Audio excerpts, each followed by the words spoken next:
नमस्कार। आज हम विश्व पटल पर पिछले सप्ताह की कुछ अहम घटनाओं पर एक नज़र डालेंगे। दुनिया भर में कई ऐसे घटनाक्रम हुए हैं जिन पर शांत और तथ्यात्मक रूप से बात करना जरूरी है। जी। ये प्रस्तुति प्रोवेव एआई द्वारा प्रायोजित है। और ये विश्लेषण स्टाइलो न्यूज द्वारा संचालित है, जो एक एआई संचालित समाचार एप्लीकेशन है। हाँ, तो हमारी आज की चर्चा का केंद्र रहेगा लगभग 25 अक्टूबर से 5 नवंबर 2025 के बीच की वैश्विक गतिविधियां। जी हाँ, इसमें रूस यूक्रेन संघर्ष की ताज़ा स्थिति है, विभिन्न देशों के कूटनीतिक कदम हैं, आर्थिक प्रतिबंधों का जो ताना बाना है और अंतर्राष्ट्रीय प्रतिक्रियाएं, वो सब शामिल हैं। और जानकारी के लिए हम the Moscow Times, Kyiv Post, फोकस.ua, ZNUA, रिया नोविस्टी और इज़वेस्टिया जैसे कई स्रोतों का इस्तेमाल कर रहे हैं। बिल्कुल। हमारा उद्देश्य यही है कि इन जटिल घटनाओं को स्पष्टता से और निष्पक्ष होकर पेश किया जाए, अलग अलग नजरिए सामने रखे जाएं। ताइए इस सप्ताह की घटनाओं की गहराई में चलते हैं। शुरुआत करते हैं रूस यूक्रेन संघर्ष के जमीनी हालात से। पिछले सप्ताह भी ऐसा लगता है यूक्रेन के ऊर्जा और नागरिक ठिकानों पर हमले जारी रहे। बिल्कुल। खबरों के अनुसार खेरसॉन, किरोवहेद, सुमी, चर्नीव, खार्किव और लिवीव, इन जैसे क्षेत्रों में ड्रोन और मिसाइल हमले हुए हैं। खिरसॉन में सुनने में आया कि एक रिहायशी इमारत को निशाना बनाया गया। जी हाँ। और किरोवोहरिद में रेलवे के बुनियादी ढांचे को नुकसान पहुंचा है। जापोरेशिया, ओडेसा और नीप्रोपेट्रोस्क में भी हमलों से नागरिकों के हताहत होने की खबरें हैं।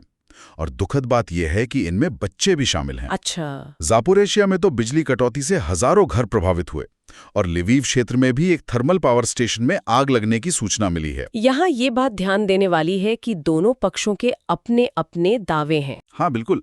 रूसी रक्षा मंत्रालय का कहना है कि उनके निशाने पर नागरिक नहीं है, बल्कि वो यूक्रेन के रक्षा उद्योग से जुड़े ऊर्जा ठिकानों को निशाना बना रहे हैं। दूसरी तरफ यूक्रेनी अधिकारियों का मानना है कि ये हमले असल में सर्दियों से पहले नागरिकों का मनोबल तोड़ने की कोशिश है। सही है। और ये रणनीतिक रूप से महत्वपूर्ण भी हो सकता है, क्योंकि ऊर्जा ग्रिड पर लगातार दबाव पड़ेगा तो सर्दियों में एक बड़ी मानवीय चुनौती खड़ी हो सकती है। जमीनी लड़ाई की बात करें तो डोनेट्स्क क्षेत्र में, खासकर पोक्रोव्स्क के आसपास, रूसी सेना की बढ़त की खबरें हैं। जी हाँ। अक्टूबर में एक बड़े इलाके पर नियंत्रण का दावा किया गया है। रूसी स्रोतों के मुताबिक क्रास्नोआर्मेस्क के पास भी उनकी स्थिति मजबूत हुई है और यूक्रेनी सेना को भारी नुकसान पहुंचाने की बात भी कही जा रही है, सैनिक और उपकरण दोनों। हालांकि ये भी सच है कि इन आंकड़ों की स्वतंत्र रूप से पुष्टि करना मुश्किल होता है। हाँ, ये हमेशा एक चुनौती रहती है। इसी बीच एक और चिंताजनक रिपोर्ट आई है रुसिनयार के पास रासायनिक हथियारों के कथित इस्तेमाल की। कीव पोस्ट ने इसका जिक्र किया था। हाँ, ये बहुत गंभीर आरोप है। यूक्रेनी सेना ने कहा है कि उन्होंने इसके प्रभाव को सीमित कर दिया, लेकिन ऐसे आरोप संघर्ष की भयावहता को दिखाते हैं। सामरिक स्तर पर देखें तो रूस परमाणु सक्षम हथियारों का परीक्षण और तैनाती भी जारी रखे हुए है। जी। बुरेवेस्निक क्रूज मिसाइल और पोस्टिडॉन अंडर वाटर ड्रोन जैसे सिस्टम का परीक्षण किया गया है। द मॉस्को टाइम्स के अनुसार वो नोवाटर 9M729 मिसाइल जो संधि का उल्लंघन करती है, उसके इस्तेमाल की भी खबरें हैं। इसे पश्चिमी देशों के लिए एक तरह का सामरिक संदेश माना जा रहा है। शायद यही मकसद हो। अच्छा, अब यूक्रेन की तरफ से हुई जवाबी कार्रवाई पर आते हैं। एक अहम घटना रूस के बेलगोरोड क्षेत्र में एक बांध पर हमला था। फोकस.ua बता रहा था कि शायद हिमार्स का इस्तेमाल हुआ इसमें। हाँ, संभवतः। और इस हमले का असर काफी महत्वपूर्ण रहा है। बांध को जो नुकसान हुआ उससे न केवल स्थानीय स्तर पर बाढ़ आई, हाँ, बल्कि रूसी सेना की सप्लाई लाइन, खासकर वस्चांस्क मोर्चे पर जो यूनिट्स तैनात हैं, उनके लिए बाधित हुई। रिपोर्ट्स ये भी कहती हैं कि हमलों की रोजाना की तीव्रता कम हो गई है। तो ये दिखाता है कि यूक्रेन अब रूस के सीमावर्ती इलाकों में भी निशाना साधने में सक्षम है। बिल्कुल। इसके अलावा क्रास्नोडार क्राई में रूसी बंदरगाह दुआब्से पर भी यूक्रेनी ड्रोन हमला हुआ। बंदरगाह के ढांचे और एक तेल टैंकर को नुकसान पहुंचा। ये फिर से ड्रोन युद्ध की बढ़ती भूमिका को ही दिखाता है। एकदम सही। और इसी ड्रोन युद्ध के महत्व को देखते हुए यूक्रेन अपनी मानव रहित प्रणाली बल यानी USF का आकार दोगुना करने की योजना बना रहा है। साथ ही अंतर्राष्ट्रीय स्वयंसेवकों की भी बात सामने आई है। कीव पोस्ट की रिपोर्ट थी कि जर्मनी, अमेरिका, फ्रांस जैसे देशों से लोग आ रहे हैं। जी हाँ, वे यूक्रेनी सेना में शामिल हो रहे हैं। उनका कहना है कि वे लोकतंत्र की रक्षा और रूसी आक्रामकता के विरोध के लिए ऐसा कर रहे हैं। इन सब सैन्य कार्रवाइयों का असर स्थानीय और राष्ट्रीय स्तर पर तो गंभीर पड़ ही रहा होगा। यूक्रेन में आम नागरिक खासकर ऊर्जा संकट के चलते मुश्किलों का सामना कर रहे हैं। हाँ, मानवीय स्थिति चिंताजनक बनी हुई है और सैन्य मोर्चे पर देखें तो यूक्रेन के लिए जनशक्ति एक बड़ी चुनौती बन गई है। ZNUA जैसे स्रोत बता रहे हैं कि पोखरोस्क मोर्चे पर सैनिकों के अनुपात में भारी अंतर है। भर्ती प्रक्रिया भी जटिल हो गई होगी, युद्ध लंबा खिंच रहा है। बिल्कुल, कई युवा देश छोड़ चुके हैं और आर्थिक बोझ भी लगातार बढ़ रहा है। अनुमान है कि 2029 तक पुनर्निर्माण और रक्षा के लिए सैकड़ों अरब डॉलर लगेंगे। रूस के अंदर क्या स्थिति है? बेलगोरोड जैसे सीमावर्ती इलाकों में तो सैन्य रसद पर असर पड़ा ही है। हाँ, लेकिन इज़वेस्टिया जैसी रिपोर्टों से ये भी संकेत मिलते हैं कि घरेलू मोर्चे पर एक तरह से सामान्य स्थिति बनाए रखने की कोशिश जारी है। जैसे मॉस्को क्षेत्र में आवास नवीकरण योजनाएं चल रही हैं। पर प्रतिबंधों का दबाव तो महसूस हो ही रहा होगा, खासकर सैन्य औद्योगिक क्षेत्र में। जी बिल्कुल, जैसे ओरियन ड्रोन की सप्लाई चेन से जुड़े जो खुलासे हुए वो इसी तरफ इशारा करते हैं और आंतरिक सुरक्षा उपाय भी सख्त किए गए हैं। सोशल मीडिया पर इस पूरे मामले को लेकर भावनाएं कैसी हैं? जाहिर है बटी हुई होंगी। हाँ, काफी बटी हुई हैं। एक्स यानी पूर्व ट्विटर पर #यूक्रेन, #रशिया, #NATO जैसे हैशटैग का विश्लेषण देखें तो पता चलता है कि पश्चिमी देशों के उपयोगकर्ता अक्सर यूक्रेनी स्रोतों जैसे focus.ua, kivpost.com के प्रति सकारात्मक दिखते हैं। और रूसी उपयोगकर्ता? वो रूसी स्रोतों जैसे iz.ru, ria.ru का समर्थन करते हैं और पश्चिमी उपयोगकर्ता इन रूसी स्रोतों के प्रति नकारात्मक रवैया रखते हैं। द मॉस्को टाइम्स जैसे स्रोतों पर प्रतिक्रिया थोड़ी मिलीजुली हैं। तो ये दिखाता है कि सूचना का स्रोत लोगों की राय बनाने में कितना बड़ा रोल निभा रहा है। सही कहा। चलिए अब थोड़ा कूटनीति और अंतर्राष्ट्रीय प्रतिबंधों की ओर बढ़ते हैं। हाल ही में अमेरिका ने रूस की बड़ी ऊर्जा कंपनियों रोसनेफ्ट और लुकोइल पर नए प्रतिबंध लगाए हैं। जी हाँ, ये राष्ट्रपति ट्रंप के दूसरे कार्यकाल की शुरुआती कदमों में से हैं और इन्हें यूरोपीय संघ और यूके के साथ मिलकर लागू किया गया है। लेकिन क्या इन प्रतिबंधों का तत्काल कोई बड़ा असर होगा? इस पर सवाल उठ रहे हैं। हाँ, ZNUA का विश्लेषण यही बताता है कि रूस ने शायद पहले से तैयारी कर रखी है और वैकल्पिक निर्यात के रास्ते भी बना लिए हैं। तो हो सकता है असर सीमित हो। ये दिखाता है कि प्रतिबंध लगाना और उन्हें प्रभावी बनाना कितना जटिल काम है। अमेरिका तुर्की पर भी दबाव बना रहा है कि वो रूस के साथ आर्थिक संबंध कम करें। जी, लेकिन RIA नवस्ती के अनुसार तुर्की अपनी घरेलू आर्थिक चिंताओं के कारण इसका विरोध कर रहा है। यह दिखाता है कि अमेरिका और उसके सहयोगी देशों के बीच भी नीतियों को लेकर तालमेल बिठाना हमेशा आसान नहीं होता। कूटनीतिक मोर्चे पर और क्या हलचल है? उत्तर कोरिया के विदेश मंत्री का रूस और बेलारूस का दौरा हुआ। हाँ, और इसे बढ़ते सैन्य और राजनयिक सहयोग के संकेत के तौर पर देखा जा रहा है। इसमें ये अटकलें भी शामिल हैं कि उत्तर कोरिया शायद यूक्रेन युद्ध के लिए रूस को सैन्य सहायता दे सकता है। अमेरिका और रूस के बीच भी संपर्क बना हुआ ऐसा लगता है। जी, रूसी दूत किरिल दिमित्रिएव ने अमेरिका का दौरा किया और बातचीत जारी रखने पर जोर दिया। साथ ही उन्होंने पश्चिमी देशों पर शांति वार्ता में बाधा डालने का आरोप भी लगाया। वहीं बुडापेस्ट में एक प्रस्तावित ट्रंप-पुतिन शिखर वार्ता रद्द हो गई। हाँ, और रिपोर्टों के मुताबिक इसका कारण यूक्रेन पर रूस की कड़ी मांगें थीं, रियायतें, सैन्य कटौती, जिन्हें मानना शायद मुमकिन नहीं था। भविष्य में क्या कोई बैठक की संभावना है? G20 शिखर सम्मेलन की बात हो रही है जोहान्सबर्ग में। जी, नवंबर में है और अटकलें हैं कि वहां ट्रंप, पुतिन और ज़ेलेंस्की के बीच शायद कोई बैठक हो। फिनलैंड के राष्ट्रपति स्टब ने ऐसा सुझाव दिया है। अगर ऐसी बैठक होती है तो ये तनाव कम करने की दिशा में एक बड़ा कदम हो सकता है। रूस में मोल्डोवा के साथ भी संबंध सामान्य करने का प्रस्ताव रखा है। व्यापार उड़ानें फिर से शुरू करना। हाँ, लेकिन इसके साथ कुछ शर्तें भी जुड़ी हैं, जैसे 2001 के संधि का पालन और ट्रांसनिस्ट्रिया का जो विवादित मुद्दा है वो।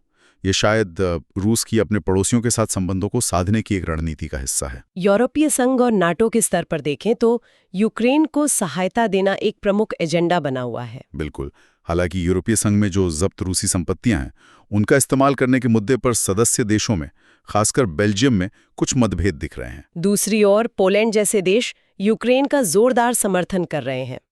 प्रधानमंत्री टस्क का बयान था कि यूक्रेन 2-3 साल और लड़ सकता है। जी, ये उनकी प्रतिबद्धता को दिखाता है। और यूरोपीय संघ पर भी दबाव बढ़ रहा है कि वो यूक्रेन की वित्तीय जरूरतों को पूरा करने के लिए ज्यादा जिम्मेदारी ले, खासकर अगर अमेरिकी सहायता में कमी आती है। इसके लिए एक प्लान बी पर भी चर्चा हो रही है। नाटो ने भी अपनी भूमिका स्पष्ट की है। 2026 के लिए $60 बिलियन की सैन्य सहायता पहल, पर्ल नाम दिया गया है शायद। हाँ, संभवतः Ukraine resilience and defence fund जैसा कुछ। इसकी घोषणा हुई है। इसका मकसद है अमेरिकी उपकरणों के लिए यूरोपीय फंडिंग सुनिश्चित करना। ये ट्रांसएटलांटिक सहयोग का एक नया मॉडल हो सकता है। पूर्वी यूरोप में नाटो की सैन्य मौजूदगी में भी कुछ बदलाव दिख रहे हैं। अमेरिका ने रोमानिया, बुल्गारिया, हंगरी और स्लोवाकिया से अपने कुछ सैनिक कम करने की योजना बनाई है। जी, नाटो इसे नियमित समायोजन बता रहा है, लेकिन अमेरिकी कांग्रेस में इसे लेकर कुछ चिंताएं जरूर जताई गई हैं।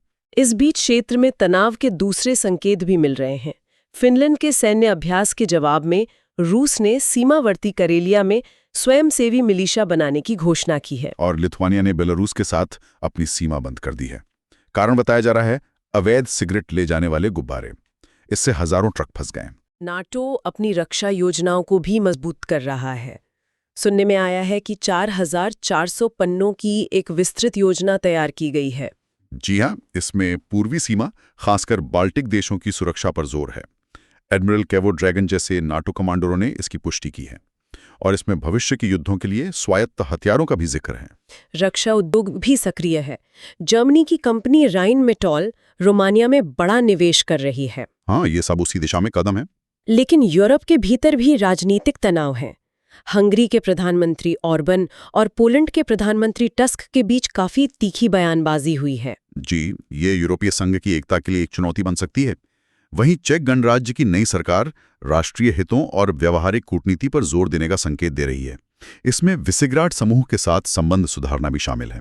तो इन सब घटनाक्रमों के पीछे जो प्रमुख निर्णय करता है, उनके दृष्टिकोण भी अलग-अलग हैं। हाँ, बिल्कुल। अमेरिका में राष्ट्रपति ट्रंप प्रतिबंधों और बातचीत के बीच एक संतुलन बनाने की कोशिश कर रहे हैं, लेकिन साथ ही यूरोप की बढ़ी हुई सैन्य तैयारी का हवाला देकर सैनिकों की कमी के संकेत भी दे रहे हैं। और यूक्रेन को लंबी दूरी की मिसाइलों की आपूर्ति पर भी अनिश्चितता बनी हुई है। बिल्कुल।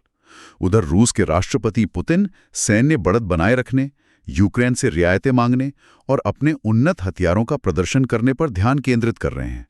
साथ ही वो घरेलू नियंत्रण मजबूत कर रहे हैं और पड़ोसी देशों के साथ संबंध सुधारने की कोशिश भी कर रहे हैं। यूक्रेन के राष्ट्रपति ज़ेलेंस्की लगातार रक्षा जारी रखने की बात कर रहे हैं, साथ ही जनशक्ति और वित्तीय चुनौतियों को भी सामने रख रहे हैं और लगातार अंतर्राष्ट्रीय समर्थन मांग रहे हैं। जी, और इनके अलावा पोलैंड के टस्क, हंगरी के ऑर्बन, तुर्की के एर्दोगान, नाटो नेतृत्व जैसे रुटे, कैवो ड्रैगन और यूरोपीय संघ के नेताओं के अपने अपने हित और रणनीतियां हैं।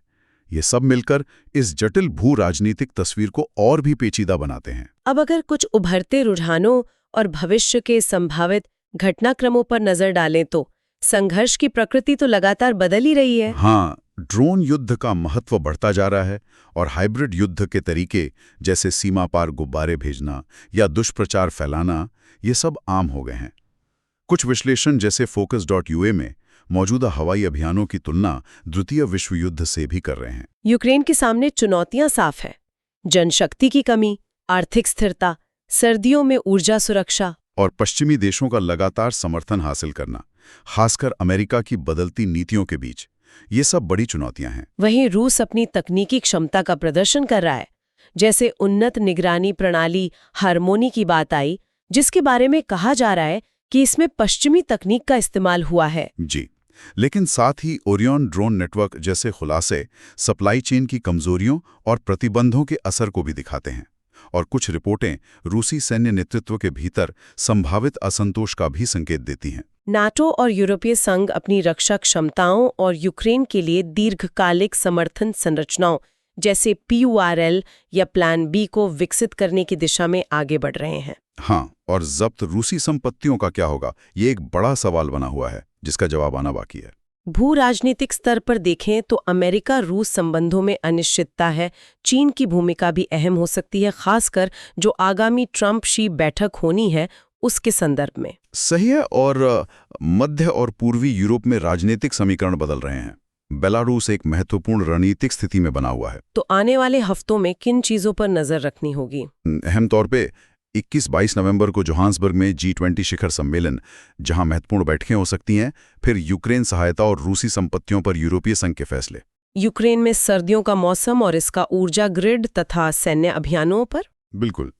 साथ ही पूर्वी यूरोप में नाटो की गतिविधियां और अमेरिकी सैन्य तैनाती, रूस और मोल्दोवा के बीच बातचीत की प्रगति और यूक्रेनी ड्रोन बलों का विस्तार, ये सब देखने लायक होगा।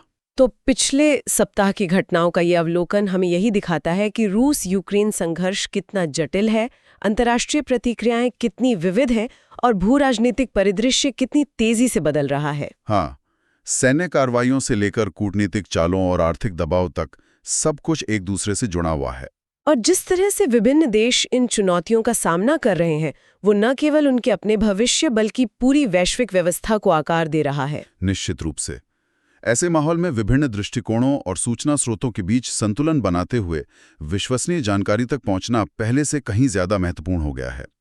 इन रणनीतिक बदलावों का वैश्विक स्थिरता पर क्या दूरगामी प्रभाव पड़ेगा, ये तो भविष्य ही बताएगा। ऐसी जटिल दुनिया में सटीक और समय पर जानकारी प्राप्त करना वाकई महत्वपूर्ण हो जाता है और यहीं पर स्टाइलो न्यूज़ उपयोगी साबित हो सकता है। जी, ये एक मोबाइल और कंप्यूटर एप्लीकेशन है जो व्यक्तिगत जरूरतों के हिसाब से इंटेलिजेंस शैली की ब्रीफिंग मुहैया कराता है। स्टाइलो न्यूज़ असल में वास्तविक समय में 250 से ज्यादा समाचार, सोशल मीडिया, फोरम और वीडियो स्रोतों से जानकारी लेता है और 20 से ज्यादा भाषाओं में अनुवाद और विश्लेषण करने में सक्षम है।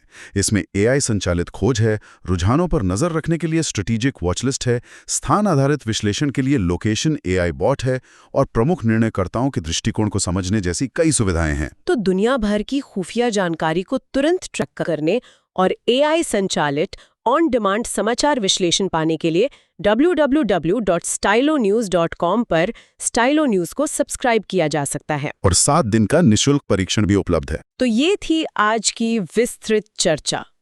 हमारे साथ जुड़ने के लिए बहुत बहुत धन्यवाद। जी, उम्मीद है ये जानकारी श्रोताओं के लिए उपयोगी रही होगी। अगर कोई खास विषय है जिस पर आप भविष्य में विश्लेषण सुनना चाहें तो हमें जरूर सूचित करें। और हाँ, नवीनतम अपडेट और विश्लेषण के लिए स्टाइलो न्यूज़ को अपने पसंदीदा सोशल मीडिया प्लेटफॉर्म पर फॉलो करना ना भूलें। अगली बार तक सूचित रहें।